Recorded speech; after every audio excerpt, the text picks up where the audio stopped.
इस वीडियो में हम लोग single phase full wave controlled rectifier with R load के बारे में समझेंगे।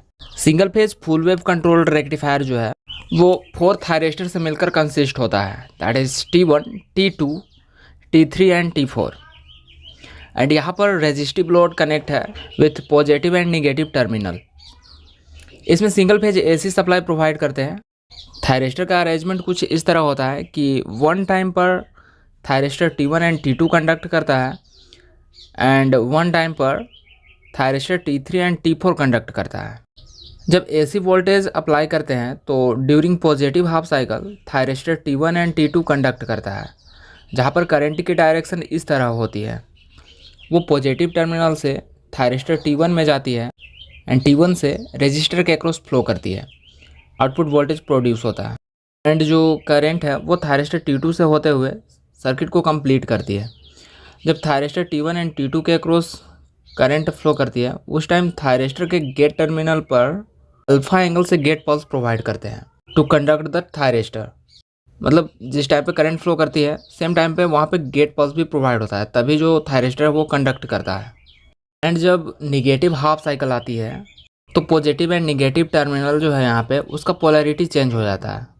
पॉजिटिव टर्मिनल नीचे आ जाता है एंड निगेटिव टर्मिनल जो है वो ऊपर चला जाता है। उस टाइम करंट की डायरेक्शन कुछ इस तरह होती है। वो पॉजिटिव टर्मिनल से थायरिस्टर T3 में जाती है एंड T3 से लोड R में जाती है एंड लोड से होते हुए थायरिस्टर T4 में जाती है एंड सर्किट को कंप्लीट करती है। एंड जब थायरिस्टर से करंट फ्लो करती है उस टाइम गेट पल्स भी अप्लाई करते हैं जिससे थायरिस्टर कंडक्ट करता है। सो निगेटिव हाफ साइकिल में thyristor T3 and T4 conduct करता है। नाउ इस सर्किट डायग्राम के लिए वेवफॉर्म को समझते हैं। यहाँ पर सिंगल फेज AC सप्लाई का वेवफॉर्म है जिससे positive and negative half cycle को दिखाया गया है। फर्स्ट ऑफ ऑल सर्किट में सोर्स वोल्टेज VS प्रोवाइड करते हैं। Then during positive half cycle thyristor T1 and T2 के अक्रॉस अल्फा एंगल से गेट करंट अप्लाई करते हैं।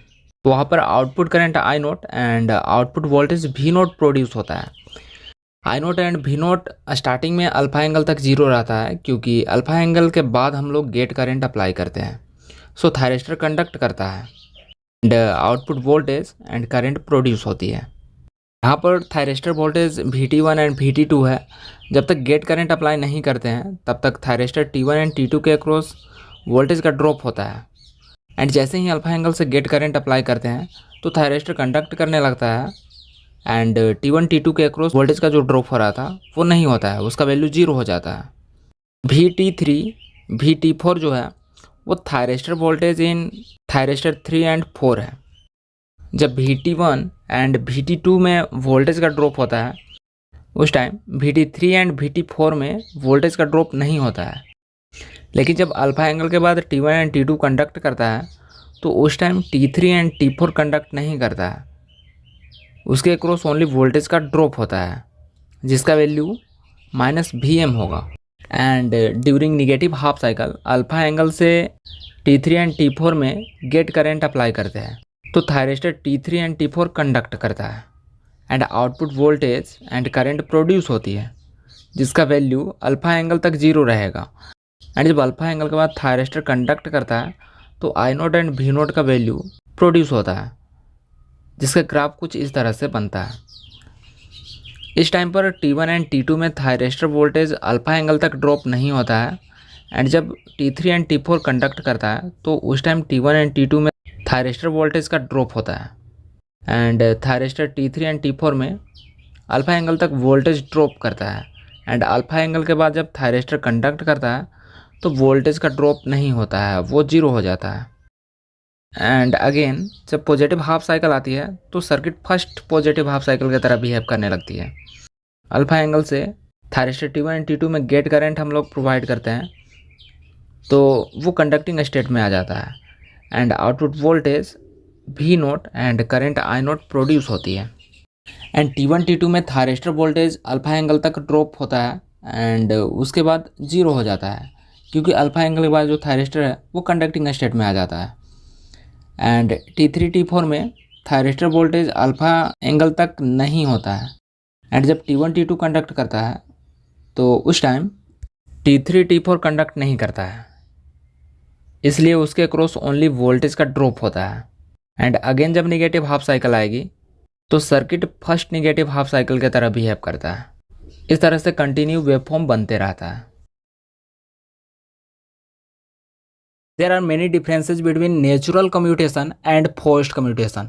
लाइक जो नेचुरल कम्यूटेशन है वो एसी सर्किट में अप्लाई होता है, जबकि फोर्स्ड कम्यूटेशन है वो डीसी सर्किट में अप्लाई होता है।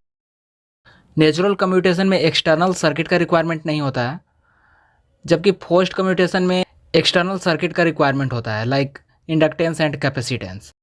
इसका use AC voltage controller and controlled rectifiers में किया जाता है, जबकि फोर्स्ड कम्यूटेशन का यूज इन्वर्टर्स एंड चॉपर्स में किया जाता है। नेचुरल कम्यूटेशन में रिवर्स वोल्टेज अप्लाई करते हैं to turn off the thyristor, जबकि फोर्स्ड कम्यूटेशन में वोल्टेज एंड करंट दोनों की हेल्प से थायरिस्टर को टर्न ऑफ करते हैं। नेचुरल कम्यूटेशन में कम्यूटेटिंग पीरियड के टाइम पावर लॉस नहीं होता है, जबकि फोर्स्ड कम्यूटेशन में पावर का लॉस होता है। एससीआर के ऊपर डिटेल्ड वीडियो ऑलरेडी चैनल पे अपलोडेड है, बट यहाँ पे इसका कुछ बेसिक्स हम लोग समझते हैं। सिलिकॉन कंट्रोल्ड रेक्टिफायर जो है वो एक टाइप का यूनिडायरेक्शनल सेमीकंडक्टर डिवाइस होता है। एससीआर 3 टर्मिनल एंड 4 लेयर से मिलकर कंसिस्ट होता है। इसके गेट टर्मिनल पर जब हम लोग कुछ एंगल से जब गेट पल्स अप्लाई करते हैं तो जो एससीआर थायरिस्टर है वो टर्न ऑन हो जाता है, मतलब इसके थ्रू करंट फ्लो करने लगती है। But only positive half cycle में जो एससीआर है वो कंडक्ट करता है। जैसे ही नेगेटिव हाफ साइकिल आता है तो कंडक्ट नहीं करता, वो रिवर्स बायस कंडीशन में आ जाता है। इसलिए इसको हम लोग यूनिडायरेक्शनल सेमीकंडक्टर डिवाइस बोलते हैं। इसमें एक टर्म आता है होल्डिंग करंट। अगर थायरिस्टर को टर्न ऑफ करना है तो इसके थ्रू जो करंट फ्लो कर रही है उसका वैल्यू होल्डिंग करंट से कम होना चाहिए। Mean holding current is the smallest value of current, after that thyristor will be turn off. And latching current जो है वो थायरिस्टर का एक स्मॉलेस्ट करंट होता है, जिसके बाद जो थायरिस्टर है वो टर्न ऑन हो जाता है। एक बार जब थायरिस्टर टर्न ऑन हो जाता है तो उसमें जो हम लोग गेट पल्स अप्लाई कर रहे थे उसको डिसकनेक्ट कर देते हैं। एंड थायरिस्टर को टर्न ऑफ करने के लिए डिफरेंट कम्यूटेशन मेथड्स का यूज़ करते हैं, जिसके हेल्प से इसमें रिवर्स वोल्टेज अप्लाई करते हैं एंड इसके थ्रू जो करंट फ्लो करती है उसका वैल्यू होल्डिंग करंट से कम कर देते हैं, तो जो हमारा थायरिस्टर है वो टर्न ऑफ हो जाता है। तो इस तरह से कोई भी टॉपिक को अगर आप इजी वे में समझना चाहते हैं तो चैनल को सब्सक्राइब कर लें और बेल आइकन को भी प्रेस कर लें ताकि वीडियोज आप तक पहुंच सकें।